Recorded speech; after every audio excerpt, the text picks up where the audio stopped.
రాజమండ్రిలో sand mafia రెచ్చిపోతుంది. అధికారుల నిర్లక్ష్యం వల్ల ఉచిత ఇసుక పథకానికి తూట్లు పొడుస్తూ ఉన్నారు అక్రమార్కులు. అయితే అధికార పక్షం అండదండలతో అక్రమార్కులు రెచ్చిపోతున్నారు అనే విమర్శలు వెల్లువెత్తుతున్నాయి. రాజమండ్రిలో శాండ్ మాఫియా రెచ్చిపోతోంది. అధికారుల నిర్లక్ష్యం వల్ల ఉచిత ఇసుక పథకానికి తూట్లు పొడుస్తున్నారు అక్రమార్కులు. అయితే అధికార పక్షం అండదండలతో అక్రమార్కులు రెచ్చిపోతున్నారనే విమర్శలు వెల్లువెత్తుతున్నాయి. తూర్పుగోదావరి జిల్లా కేంద్రమైన రాజమండ్రి నగరంలో ఇసుక మాఫియా పేట్రేగిపోతోంది.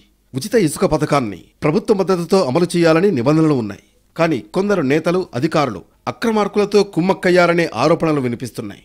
గోదావరి నదీ తీరంలో అనుమతించిన 8 ర్యాంపులకు అదనంగా మరో 8 ర్యాంపుల్లో అక్రమంగా ఇసుక తవ్వకాలు జరుగుతున్నాయి. అధికారుల అనుమతులు లేకుండా 8 ర్యాంపుల్లో ఇసుక తవ్వకాల కోసం ప్రత్యేక డ్రెడ్జింగ్ బోట్లు వినియోగిస్తున్నారు. నదీ గర్భాన్ని ధ్వంసం చేస్తూ కోట్ల రూపాయల విలువైన ఇసుకను అక్రమంగా తరలిస్తున్నారు.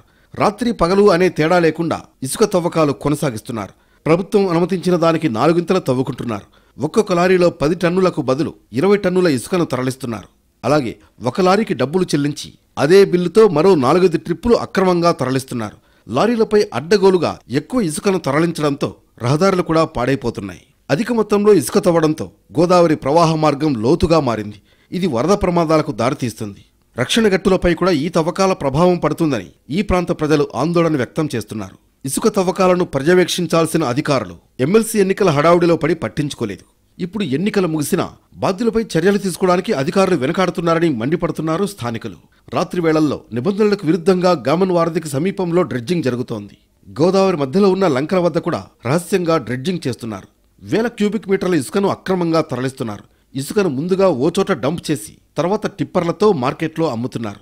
ఇతర ప్రాంతాలే కాదు, ఇతర రాష్ట్రాలకు సైతం ఇసుకను తరలిస్తున్నారు. ఇప్పటికైనా అధికారులు మత్తువీడి ఇసుక మాఫియాపై చర్యలు తీసుకోవాలని డిమాండ్ చేస్తున్నారు స్థానికులు. ఉచిత ఇసుక పథకం సక్రమంగా అమలయ్యేలా చూసి ప్రభుత్వం ఆశయాన్ని నెరవేర్చాలనే అభిప్రాయం వ్యక్తమవుతోంది.